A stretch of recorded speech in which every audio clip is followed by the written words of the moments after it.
Reva Bio, donc plutôt sur les agneaux bio cette fois-ci. On va complètement changer de filière.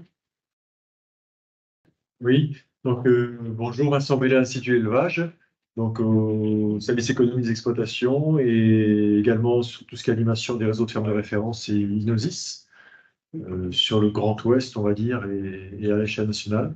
Et donc j'ai copiloté le projet Casdar Reva Bio avec Swazik et puis avant avec Catherine qui était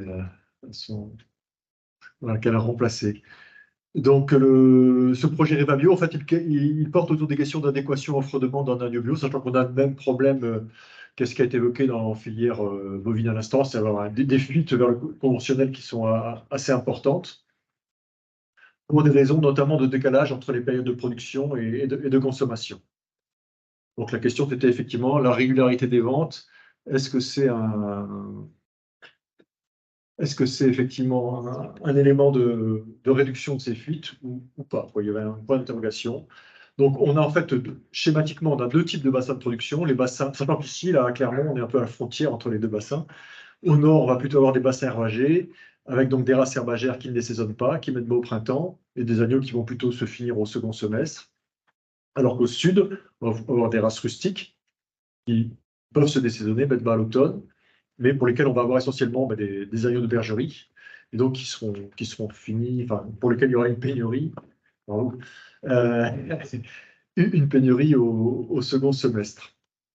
Donc, par rapport à ça, il y a différentes solutions. Donc, pour mieux faire coller ces périodes de production et les périodes de demande, notamment à Pâques, hein.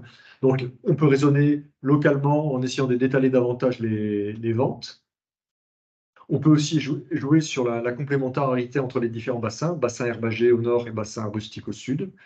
Et la troisième possibilité qu'on ne va pas aborder aujourd'hui, c'est éduquer le consommateur. De même qu'on dit qu'il y a des périodes pour consommer des fruits et légumes de saison, bah, c'est un peu pareil pour l'agneau. Et donc là, la commission bio Interbev, elle a une campagne qu'elle relance, je ne sais pas si cette année c'est fait encore, mais bon, ce qu'on appelle l'agneau d'automne, pour dire qu'effectivement, bah, l'agneau, c'est la saison, l'automne, c'est la saison de l'agneau bio, au moins dans les bassins ravagés. Voilà, donc ce que je disais tout à l'heure, voilà, les deux grands types de bassins.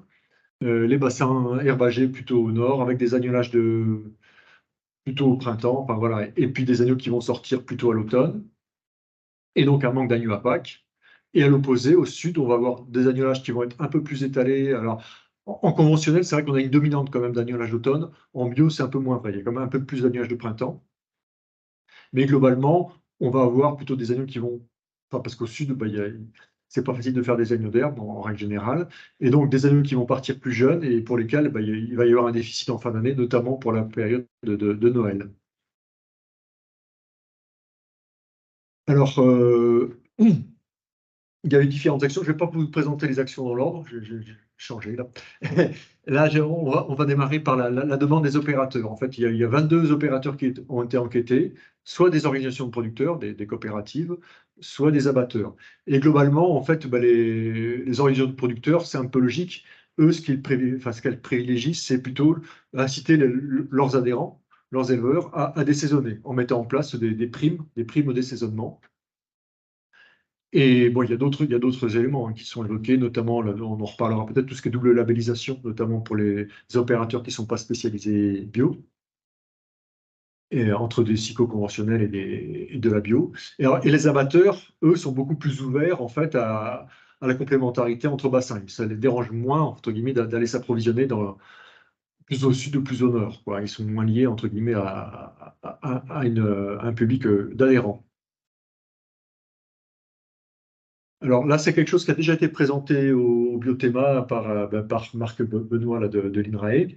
En fait, il y a eu un travail donc, sur les complémentarités entre bassins qui a été simulé en jouant sur un outil donc, là, qui a été monté dans le cadre du projet là, qui s'appelle Combinov, où là, l'exemple, donc là, les différentes couleurs, bleu au nord ou rouge au sud, avec différentes modes de hachure, bah, ça correspond à une dizaine, 11 systèmes du nord au du sud, et il a pu modéliser en fait, la meilleure combinaison pour faire coller au maximum l'offre et la demande, en sachant que là, on a encore un petit déficit de l'ordre de un quart, 25% sur la période pascale, et on a quand même un certain excédent toujours à l'automne. Ça, c'est le premier niveau d'utilisation qui permet d'illustrer ces fortes complémentarités qui existent en bio, qu'on avait d'ailleurs autrefois, il y a très longtemps aussi, puisque dans les années 80, on les avait aussi en conventionnel, avant qu'il y ait les démarches de toutes les marques régionales qui se développent. Et par contre, ce que Marc a travaillé dans un deuxième temps, ben, c'est en fait, si on relâche cette contrainte d'étalement calendaire, de correspondance entre les périodes d'offres et de demande, quelle serait la meilleure combinaison pour obtenir un revenu maximum ou un moindre impact environnementaux. Et là, vous voyez, là, la petite bulle jaune là, qui est sur les deux graphiques, c'est en fait le déficit APAC. Vous voyez que le déficit APAC qui était de l'ordre de 23%, si on le relâche pour dire on accepte jusqu'à 40% de déficit APAC, eh bien, on a quelque part, vous l'avez dans le cadre de droite, des résultats qui vont être meilleurs, à la fois sur le plan économique, plus de revenus, sur la combinaison de fermes, hein, pas ferme par ferme, mais sur le résultat global, plus de revenus, moins de concurrence avec l'alimentation humaine parce qu'on va utiliser moins de concentrés, moins d'émissions de gaz à effet de serre parce que moins de concentrés, moins de carburant, etc. et moins de consommation d'énergie. Donc c'est-à-dire que là, on va avoir quelque chose qui va être globalement plus durable parce qu'effectivement, on va donner plus la priorité aux agneaux d'herbe, notamment du nord, par rapport aux agneaux de bergerie, schématiquement du sud. C'est un peu plus compliqué que ça quand même. Donc voilà, ça c'était l'action sur l'action 2 qui était plus centrée sur les complémentarités entre régions. Et là, on va revenir sur la première action dans laquelle on a suivi, en fait, tous les partenaires qu'on verra à la fin, ont suivi donc une trentaine d'exploitations au nord ou au sud, et avec différents itinéraires. Alors, la colonne de gauche, en fait, c'est les témoins des éleveurs qui globalement ne cherchent pas à étaler leur production, qui valorisent au maximum la pousse de l'herbe au printemps. Après, vous avez une logique là qu'on a pas mal étudiée, enfin, celle qui ressort la mieux, en fait, c'est la logique de reporter des agneaux, alors, avec éventuellement des races adaptées, notamment la charmoise, et en castrant souvent quand même les mâles. Et après, à droite, vous avez deux autres pratiques. Une qui correspond à ce qu'on appelle l'avance de saison. Ça, c'est pas possible avec toutes les races. Ça se fait beaucoup à l'ouest, notamment en race vendéenne, où on peut arriver à avoir, en lutte naturelle, on peut arriver à avoir des animaux, des brebis qui vont mettre bas dès la mi-novembre. Et après, la dernière colonne, c'est 2 périodes d'agnelage, où là, par contre, on va en bio, on n'a pas le choix. Enfin, s'il y a le désaisonnement lumineux, mais là, on n'en parlera pas. En général, les éleveurs, ils utilisent des races qui désaisonnent plus naturellement. Ça peut être de la Solognone, de l'Île-de-France, enfin, voilà, ça ne manque pas. Mais bon, ces pratiques-là, en fait, on se rend compte qu'effectivement, on arrive à peu près au même pourcentage de ventes sur janvier à mai, la période de déficit dans les bassins herbagés, mais derrière, on a un surcoût qui est beaucoup plus élevé parce qu'en fait, on fait plus d'élevage en bergerie, donc on consomme plus de concentré, plus de stock. Et à la fin, en fait, on a un prix de revient qui est nettement plus important. Vous voyez là, le témoin, on a un prix de revient. Alors, c'est le prix de revient de la méthode coût de production classique, le prix de revient pour rémunérer l'éleveur, le travail de l'éleveur à hauteur de 2 SMIC. Là, on était à 10,80, donc en saison, sur le témoin, donc un seul SMIC en termes de rémunération. Le report, on arrive à 1,5 SMIC avec un prix de revient de 9,40 €. Et les deux pratiques, on va vraiment aller plus sur des agneaux de bergerie, soit avec de l'avance de saison, soit avec 2 périodes d'agnelage. Vous voyez, on arrive à 0,8 ou 0,6 SMIC parce qu'on a un prix de revient qui est beaucoup plus important. Donc ça, c'est pour les bassins herbagés. Et dans les bassins rustiques, en fait, on a globalement un peu le même système, enfin la même logique. C'est-à-dire qu'en fait, là, le témoin alpin, en fait, c'est le système traditionnel avec des agnelages essentiellement d'automne-hiver. Et les brebis qui vont, enfin, des agneaux de bergerie. Et les brebis vont monter en estive, ensuite en mai-juin, redescendre à l'automne. Vous voyez, donc on a un prix. Alors là, il y a plus d'aide sur ces systèmes-là. Globalement, c'est vrai en bio comme en conventionnel. Donc voilà, un niveau de rémunération qui est quand même plus élevé, avec 1,5 SMIC, un prix de revient de l'ordre de 10 €. Et là, le deuxième système, c'est un système qui est traditionnel, qui n'est pas trop en odeur de sainteté dans la filière, mais après ces résultats-là, la filière localement va s'y repencher. C'est ce qu'on appelle les tardons. Les tardons sont, avec une partie des agneaux de printemps, les agneaux qui naissent au printemps vont suivre leur mère en estive. Donc ils vont finir un peu plus vieux. C'est-à-dire qu'à la descente d'estive, souvent ils vont être finis de l'ordre d'un mois en bergerie. Et donc ça permet d'avoir un peu d'agneaux. Là, vous voyez, 15% de vente en fin d'année, en novembre-décembre, avec un prix de revient qui va être un peu inférieur et une rémunération un peu supérieure. Le troisième itinéraire, c'est un itinéraire avec du fractionnement d'agnelage, ce qui est assez rare sur le massif alpin, qu'on rencontre plus facilement sur le Massif central. Et là, vous voyez, bon, c'est pas un résultat, comment dire, qui est concluant en termes de. On a un petit peu plus d'agneaux vendus en fin de saison, mais globalement, on dégrade quand même le prix de revient et la rémunération de l'éleveur. Et après, derrière, deux systèmes pour lesquels on n'avait pas de témoins, un système pyrénéen qui est assez proche du système alpin-tardon, dans la mesure où il y a une part d'agnage de printemps assez importante, mais par contre, les agneaux ne suivent pas les mères en estive. Il y a guère que les agnelles de renouvellement qui montent en estive. Vous voyez, on est à un SMIC 3.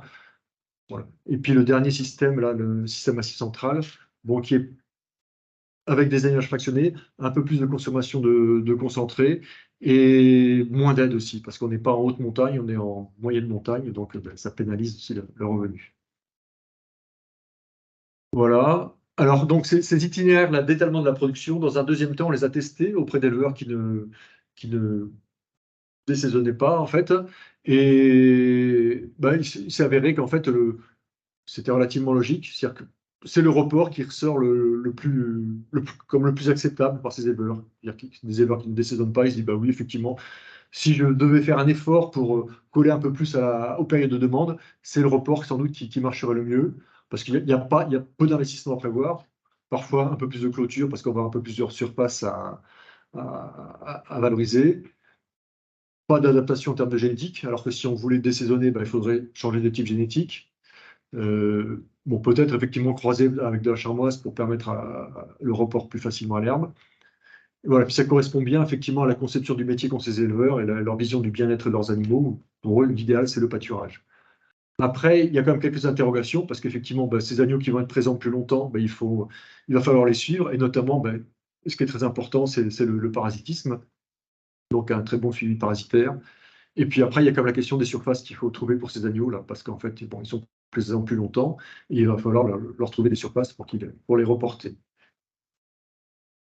Et, voilà, alors la troisième action, en fait, eh ben, c'est une action, bon là, ça s'est finalement bien goupillé, même s'il y a eu pas mal de problèmes sur le projet. Globalement, il y a eu deux experts qui ont été montés sur deux lycées de la région centre, une à Tourfondette et l'autre à Montoire, dans le Loir-et-Cher, où là, ce qui a été testé, c'est le report d'agneaux mâles non castrés, pour différentes raisons, ce n'était pas ce qui était prévu au début, à plus de 10 mois, avec de grosses interrogations sur la qualité de ces agneaux derrière. Et bien, globalement, donc voilà ce qui s'est passé. Donc on a sur chaque lycée, il y avait deux lots qui étaient nés en saison et qui étaient reportés. Un qui était reporté à l'herbe, avec quasiment pas de concentré, ou un tout petit peu, et l'autre qui était rentré en bergerie assez tardivement, enfin en cours d'hiver, lorsqu'il y avait un manque de fourrage. Et le lot qui a été reporté à l'herbe, la qualité des agneaux a été comparée à celle d'agneaux nés en contre-saison, nés à l'automne, donc des agneaux plus jeunes, théoriquement autour de 120 jours, alors que nos agneaux, là, ils avaient 10 mois, donc 300 jours. Quoi. Globalement, ce qui s'est passé, c'est qu'en matière de. Alors, on a regardé le bien-être, on a regardé les consommations de concentré, les croissances, la qualité de carcasse, tout ça, on en reparlait. Mais il y avait aussi de grosses interrogations sur le bien-être. Et globalement, ce qui ressort, ben, c'est que des agneaux dehors l'hiver, finalement, ils ne sont pas si malheureux que ça. Ils sont même plus heureux qu'en bergerie. Enfin, si on caricature, mais c'est-à-dire qu'il y avait. Moi, je ne suis pas un spécialiste de la question. La collègue Anne Pied, vous en parlerez beaucoup mieux. Mais en fait, il y avait. Globalement, ils jouaient plus. Il n'y avait pas de comportement agonistique, de ce qu'ils appellent tout ce qui est stéréotypie, enfin, des comportements un peu qui montrent du mal-être des animaux. Donc ça s'est plutôt bien passé, globalement. Si on écarte les problèmes de parasitisme, quand même, il y a eu notamment sur un des deux lycées, il y a eu un problème de résistance anthelmintique qui n'a pas été détecté assez tôt, donc il y a eu quand même quelques soucis, mais voilà. En termes de bien-être, sinon, ça s'est plutôt bien passé. Et ensuite, en matière de qualité sensorielle, donc bah, donc ces agneaux reportés à l'herbe de plus de 10 mois ont été confrontés à des agneaux plus jeunes, donc nés à l'automne. Et pour chaque type d'agneau, bah, étaient évaluées les parties maigres des côtelettes et les parties grasses. Donc, c'était des côtelettes cuites à cœur, voilà, à 55 degrés. Et en fait, ce qui est ressorti, contrairement à ce qu'on pouvait s'attendre, c'est qu'il n'y avait pas de goût plus prononcé pour ces agneaux reporters d'herbe comparé aux agneaux d'automne. C'était un peu la bonne surprise, parce qu'il en fallait. Et juste, donc ça demanderait quand même à être validé. Même s'il y avait, en gros, il y avait 3 types génétiques utilisés sur les différents lycées. Bon, ce qui ressort le mieux, encore une fois, c'est la charmoise. La charmoise, c'est vraiment parmi les races herbagères, c'est peut-être une des plus rustiques pour la conduite technique. Et après, il y avait des Périchons et il y avait des Vendées, hein, aussi, globalement. Et pas trop de différence, a priori, en termes de viande.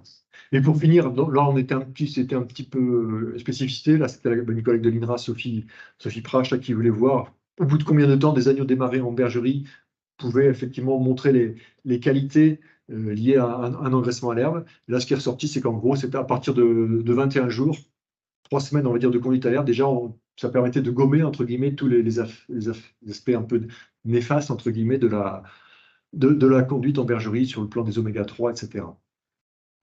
Voilà, donc voilà, merci à tous les partenaires. Donc voilà, vous les avez, ils sont tous normalement là, si j'ai pas fait d'erreur. Et ensuite, les livrables, il y en a déjà une bonne partie, vu que le projet il est terminé depuis le 30 juin. Il doit nous manquer plus guère qu'un livrable, justement sur cette action 3, là, une plaquette sur le résultat des essais. Et sinon, la plupart des livrables sont déjà en ligne. Et normalement, il faudrait qu'ils y soient tous d'ici la fin de l'année, vu qu'on est censé avoir fini le compte rendu. Voilà. Merci à vous. Et si jamais vous avez des questions, j'essaierai. Sur les points de petite classe, vous n'étiez pas trop long sur les agneaux reportés? Non. Ils étaient même. Enfin, alors, ce qui a été catastrophique, on n'a pas trop parlé, mais la partie en bergerie, c'était même. Il y avait des agneaux qui sont sortis même à moins de 13 kilos. Pour vous dire à quel point. Enfin, la peur, c'était qu'ils partent trop vite. Du coup, ils n'ont pas été complémentés du tout au début. Alors, des zones bergerie sans concentré, avec de l'enrubanage, pourquoi pas, mais avec du concentré. Non, donc ça a été remis assez peu. Donc là en bergerie, il y a vraiment eu des gros problèmes. Mais bon, on est là aussi pour faire les erreurs à la place des éleveurs. Donc, et après à l'herbe, non, c'était des poids de carcasse relativement classiques. Hein. Ils ont poussé vraiment très lentement. C'était ça, enfin, l'objectif, c'était qu'ils poussent très lentement pour arriver à rester dans le standard du marché, quoi. Et là, ouais, je préfère pas vous donner de poids de tête parce que je vais vous dire une bêtise. Cette question sur la première diapo, quand vous parlez des agneaux endommagés, là, c'est des agneaux qui sont produits uniquement à l'herbe, quoi. Essentiellement, oui, il y en a beaucoup quand même qui arrivent. Alors les éleveurs imagés, donc il y en avait des Pays de la Loire, il y en avait on va dire du nord de Nouvelle-Aquitaine, Poitou-Charentes historiquement, de la région centre, et c'est tout. Voilà. Donc globalement, alors ceux qui vont le plus loin, notamment ceux qui font du report, il y en a même où c'est zéro concentré, quoi. Je pense à un éleveur des Deux-Sèvres et puis un éleveur de Loire-Atlantique.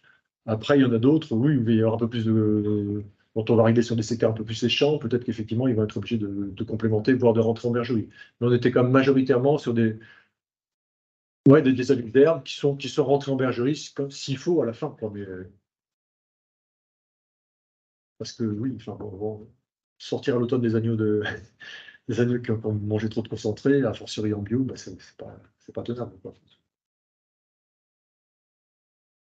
Merci beaucoup, Vincent. Alors, du coup, on va passer à notre 4e et dernière intervention avec le projet Valorage. Et donc, avec Florence Maupertuis, qui est là. Super. Oui. Est-ce que vous m'entendez bien? Oui.